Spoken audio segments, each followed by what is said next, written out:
Sejauh ini kita masih pakai drone.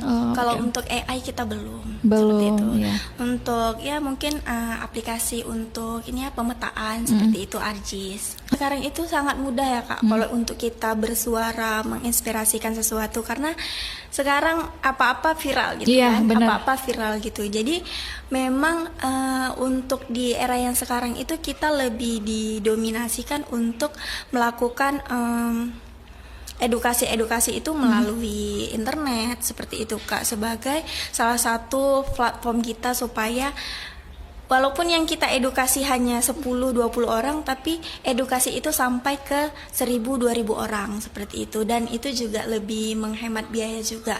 Dan kalau misalnya kita menggunakan kayak media sosial seperti itu, edukasi yang kita sampaikan itu tidak hilang di satu hari waktu kita edukasi. Iya.